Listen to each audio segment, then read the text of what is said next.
It's Divas That Care Radio. Stories, strategies, and ideas to inspire positive change.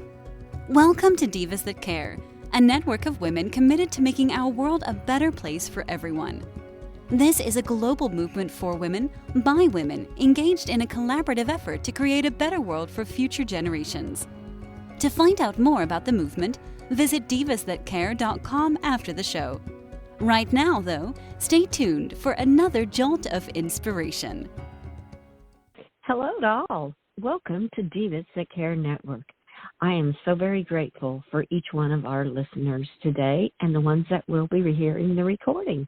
I am Joyce Benning, and I will be your host for this invigorating, robust lifestyle show. Please check out our website, divasthatcare.com, and see all the amazing hosts and the shows of the women they are interviewing around the world. I am just overly excited today to have a returning diva with me, Grace Butler. And she is going to speak about the Red Barn. Oh my, what an interesting topic. Grace, could you please introduce yourself and tell our listeners a little bit about yourself today? Absolutely. Hello, guys. My name is Grace Butler. I am the Public Relations Coordinator for the Red Barn, and I'm so excited to get to share with you this special place and the amazing kids and horses that we get to work with every single day.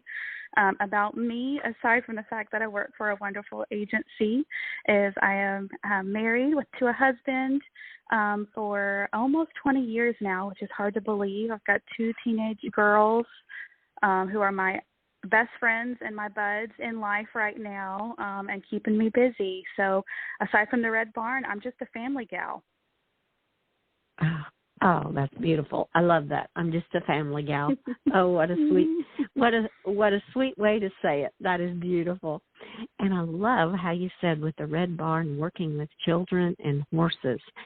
Can you go into a little more detail about how the horses and how the Red Barn works with horses with the children?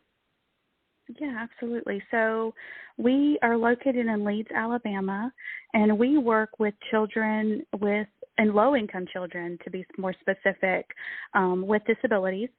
And we give them the opportunity to work with and ride horses. And we do that in a few different ways. So we have many of our students that come to us and they have disabilities or special circumstances that would keep them from participating in a normal barn.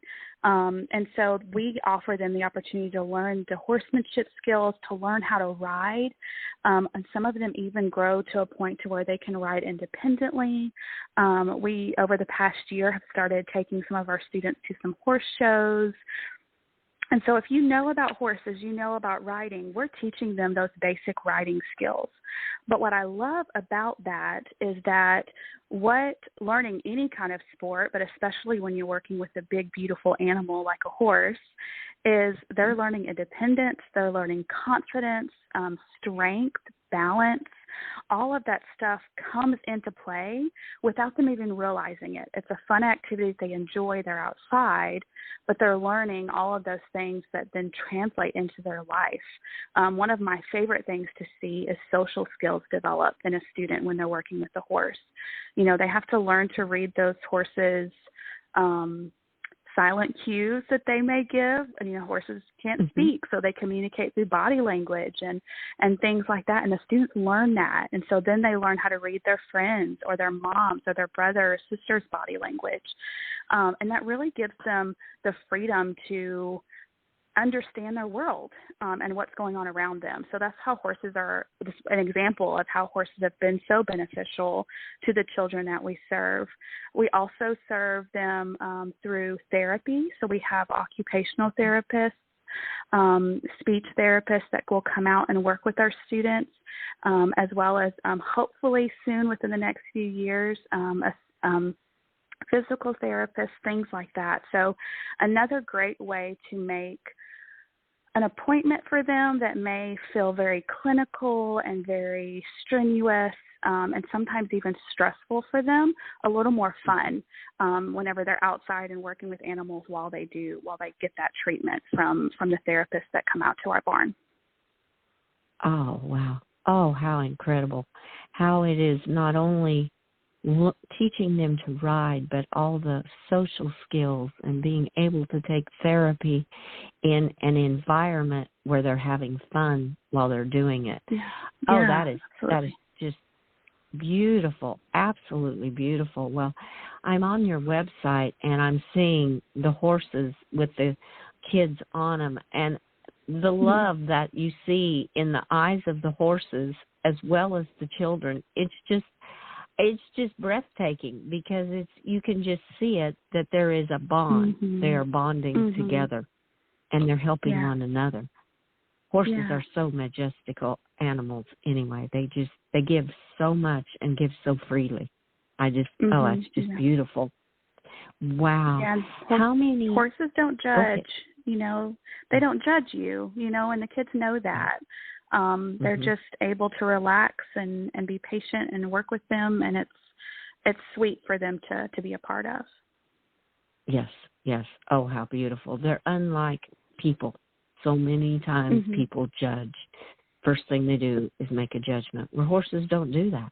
They're just open to the one that's with them. Oh, that is gorgeous. Well, they've always said horses' hearts are 5 times bigger than humans, and I truly believe it. They have a big heart. Well, how many horses do you have at the barn that work with the children then? So right now we have 15 horses that work with our students. Wow. In fact, we actually now have 16. I did not think of our sweet little miniature horse that we recently got. He's our 3-legged rescue horse. We had a friend of ours that rescued him and got him healthy, and then gave him to us for our students to love on and enjoy grooming and being around.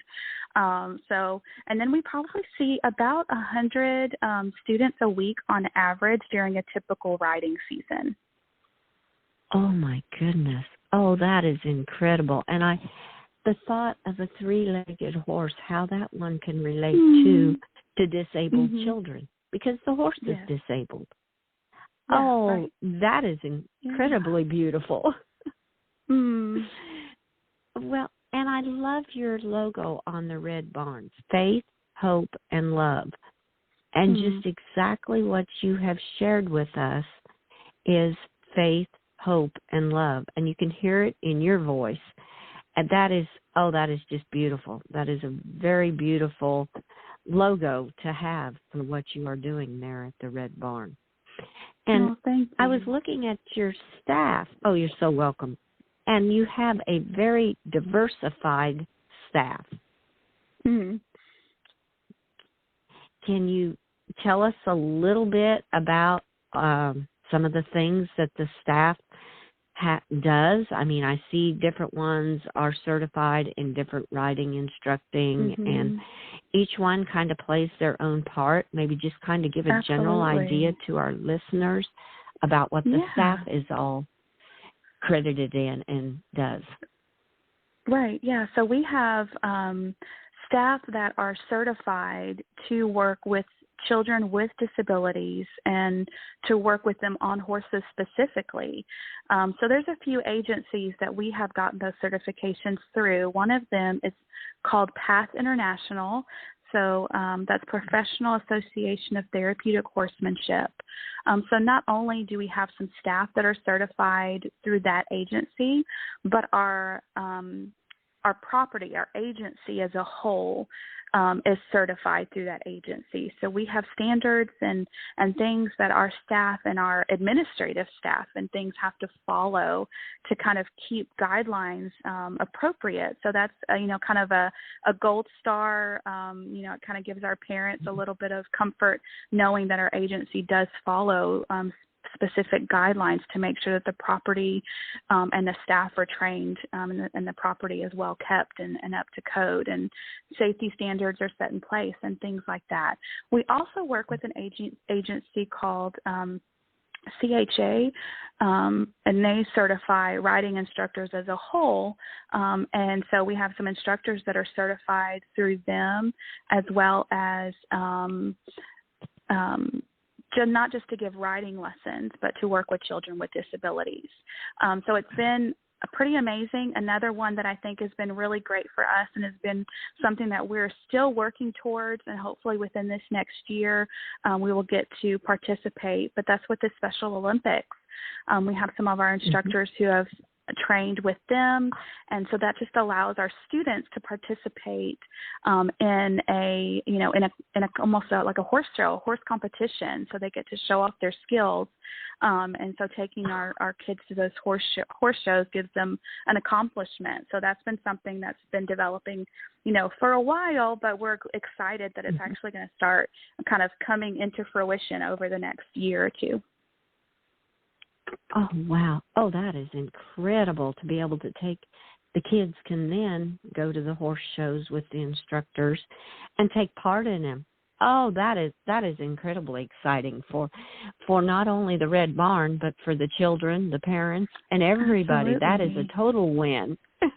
Yes, yeah. Oh, that is just beautiful. That is really neat. Well, as far as you said, you work mainly with low-income children?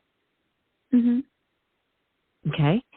So then that means you're always open for donations to help fund different things. So if some of our listeners are going, this really touches my heart. How can I get involved to help? How would a listener get involved to be helping, be it on the income side, or if they what they want to donate for you, or maybe they even have a horse they're looking at donating? How would they become involved in doing something like this? Yeah, so, our website, you've talked about it a few times. I think it just has a lot of really great information to help you guys learn more, but also there are donate links. So financial donations are definitely needed. All of our students receive some sort of supplement to ride. 80% of them ride for free. They don't pay anything. And so that's really important, because if you have any experience or know of a family with a child with disabilities, you may have some understanding on how much it costs to care for a child with disability, because not only are there maybe things that they have to have, like a wheelchair or medication, that is a constant cost, but also those appointments that they're having to receive. So whether it's a doctor's or treatments or counseling, therapies, things like that. And so we know that our families, even if they make, an income that, our government would call standard or normal, the cost of caring for a child with disabilities is significantly more. And so a lot of our families can afford those extracurricular activities. And so donors are why these students can come. And so even if a student is paying a portion of their lesson, none of them are paying full price for the lesson. And, a student could come out to the barn and ride and receive this care, but it's so much more than just a riding lesson. They're in an environment where people care for them and they encourage them, and it's a place full of faith, hope, and love. We believe that the Lord has a special place for these kids, and we want to share it with them and know that they belong to something, that they can accomplish something. And so donors are a big part of that. They're why we can do it every single day. Beautiful, because a lot of these children would never have the opportunity to be able to be around a horse or get the riding lessons or spend time to help build their confidence in this way and experience this kind of relationship other than through the Red Barn like this, where you are giving so much to them. Oh, that is incredible. That is absolutely beautiful. I love that. And what a feeling it must be at the end of each day for the whole staff to feel how they have helped and changed and given so much to a child like that. That is well, incredible. and they teach us so much too. They teach us how to slow down and how to appreciate, the people we have around us and their strengths and their perseverance and all of that. Even, their parents, whenever we speak to them, it's encouraging and uplifting for us as well. And I think that's also why it's so important to work with individuals that are maybe different than you or that maybe don't have as much as you, to be around them and to be open to sharing love with them, because they're going to share it back. And you kind of learn it in a different way than you would being around people that are like you. Oh, yes, that is a beautiful way to put it, definitely. Well, what I have to ask you, was there an aha moment that made you find that this was what you really wanted to do, that this was something that was near and dear to you? I've had a few. But probably the biggest one for me is I have a nephew who has special needs. And he has very unique, needs. It's not normal. It's not things that you would typically see in just like he had a hard time with school. He had a hard time even with teachers that were trained to work with him, fitting in and finding a place. And so he started riding horses at a similar agency where he lives around the same time that I started working at the Red Barn in 2013. And so it was this almost like mirroring situation where I saw someone that I loved and cared for and believed in receiving this same service, and seeing how it gave him such confidence and, verbal, ways for him to communicate better and things like that. And so I was able to relate him and where he is in his life to the students that we serve every single day here in Leeds, Alabama. And so that just, for me, that was when I was like, okay, this is something that's needed, because I saw him try to get into sports. I saw him want to play sports with his brother, and he just had such a hard time finding his place. And so I want to offer children with disabilities a place to belong, because I saw how important it was for him. Yes. Oh, wow. Well, you had a very personal experience, and then now you can feel you're giving back too in that, and seeing how much the horses have helped him. Yes. Right. And I think that's so important whenever you are thinking about how you want to give back and how you want to contribute and help people. And that's exactly why, Joy, our executive director, started the Red Barn, because horses touched her life personally. And she saw how it helped her family get through a very hard time in their life. And so kind of that's when you can truly accomplish and touch hearts, is when you do it in a way that you've been touched. And I believe that's when you're the most effective. Well, and it all goes around with your logo, love. The love is coming from the heart, and you feel it is something that has pulled at your heartstrings, and this is what you want to do, and that's what makes it such a success for everyone, a total win for all the way around. This is just incredible. I just love what you guys are doing there. Well, thank you. You are so welcome. Do you work with certain ages? Do you have kind of an age group that you focus on in the children, or is it a wide range of ages? It is a wide range. We have students as young as 3 or 4, and they go all the way up. We even have a few adults that will participate and work with us and ride. And we definitely focus on children more than adults, because we believe that's, the population that needs us the most right now. But, it's just children are they're developing and, they're growing. And we believe horses can be a big part of that development in them to set them up for life later. But yeah, children overall, definitely probably the most popular age range is kind of that 7 to 12, especially in girls. We have a lot of girl riders. And of course we have boys too, but girls have always seemed to be drawn to horses more than boys do. Kind of see that. That is very interesting, though, that it follows that path too, even in the special needs ones. It's still the girls that you see more of that are interested. Oh, that's interesting. Yeah. Well, and under the programs, I also saw you have something with veterans. Do you do a special program with the veterans also?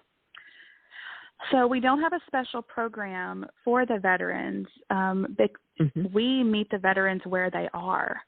So if a veteran or family members of the veteran also fall under kind of beneath that category as well, we just meet with them. We learn about them. We ask them what they want and what they need. And sometimes it may be a family group where the family comes out and reconnects while they groom, or maybe have a picnic on the beautiful property, or go fishing in the pond, things like that. Or it may be that the child wants to ride, and maybe their parent is a veteran. There's a lot of stress that comes along with that. Right. And then also what's really great about our veteran program is that we work with other agencies in our area that serve veterans. So if an agency works with veterans, they oftentimes have groups that will come out to our property, and they will groom, and they will maybe play with our little goats that we have on our property. They're a lot of fun and very interactive to play with. We have artists that will come out. We have a great gentleman that comes out and does drum circles with us. So any way that they want to just relax and calm down and just be at peace with the environment and with the people that they're with, we offer it to them, however they feel like they want to be served. Oh, that is incredible. It's like it's opening a door for them to be out in nature and just be out and enjoy a peaceful setting, and without any fear or without any real commitments or anything. They can just come out there and be themselves and enjoy themselves in a safe environment.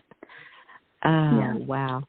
Oh, you guys, that is awesome too. Well, I saw that about veterans, and I was very curious, and I wanted you to share with our listeners. So any of the veterans around that Leeds, Alabama, and are interested in this need to check into the Red Barn if they have family. And I like how you include the whole family and everything. Oh, that is really awesome. That is neat. Well, you are a very, very busy lady, especially being a family-oriented lady, and then everything you're doing at the Red Barn. What is your secret on how you keep all these activities together? That's a great question. I do what you love. I think that's number one.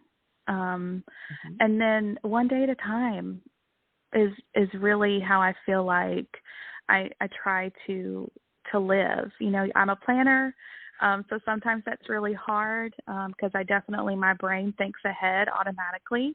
It kind of naturally goes that way, but I try to stay in the moment and do one thing at a time, so that I'm not thinking so far ahead that I'm missing what's happening right now. Right. Oh, that is beautiful how you do that. That is great. Well, and I can hear it in your voice. You love what you're doing. So it's not like it's a dreaded job to go to every day. You truly love what you're doing. It's shining through in your voice. Oh, well, thank you. Oh, you are so welcome. And to just live in the moment. And that is something I feel one of my horses is always telling me, to relax and live in the moment, enjoy the moment. And he is very good about that. Good. So being around the horses, I can understand exactly what you're saying. Just kind of stop and don't try to think about everything else that you got to get done before the end of the day, but enjoy this moment because you're going to miss something if you do not enjoy that moment. Yeah. Mm-hmm. Yeah. I tell you, it's a something that you say secret, but I feel like it's something that I'm always having to remind myself to do, because there is so much that goes on, with your family and work and everything else that you're believing in and investing in. And so yeah, it's also feel like it's a weakness too. Stop, Grace, stop it and think about what you're doing right now, worrying about what's coming later. Oh, how true that is. That sounds so familiar because I'm go out around my horses, and it's always like the one is just telling me, just relax, enjoy the moment, and don't worry about what you got to do in the next hour or 2 hours. It will all work out and fall into place, and it does. It always does. Yep. Oh, this has been so great, Grace, having you on my Robust Lifestyles show. I just love all the updates you have given about the Red Barn, and we get to the Oh, you are so welcome. As we get to the close of this interview, do you have some final tips you would like to leave with our listeners today? No, not that I can think of. It's just, I keep saying do what you love, but I think that's why, that I find so much joy and I don't get restless or impatient with my job specifically, is because I love what I do, and I believe in what I'm doing. And I think that's just a huge part of creating happiness in your world is doing what you believe in, and stepping out in faith, and, giving it your all whenever you're in it. Oh, those were absolutely beautiful tips. Very, very beautiful, very fitting. Do what you love and love what you do, and have faith in it. Yes. Mm-hmm. Oh, how beautiful, Grace. I love that. Oh, I just want to thank you so much again for being my guest. I just have really enjoyed this, and I do hope you will return and keep us updated on everything that keeps happening at the Red Barn and how you're changing low-income disabled children's lives, along with helping veterans' families also. I'd love to have you back again, Grace. Oh, well, thank you so much for having me. Oh, you are so welcome. You are very welcome. And I also want to thank all of our listeners for listening to this incredible interview with our amazing returning diva, Grace Butler from the Red Barn. Please share this show with your family and friends. Be sure to check out all the other hosts and their shows on divasthatcare.com. Remember, have a fantastic day. Be kind to all and give your animals an extra hug and share your love with them. Until we connect again on Robust Lifestyles, stay strong and healthy. Thanks for listening. This show was brought to you by Divas That Care. Connect with us on Facebook, on Instagram, and of course on divasthatcare.com, where you can subscribe to our newsletter so you don't miss a thing.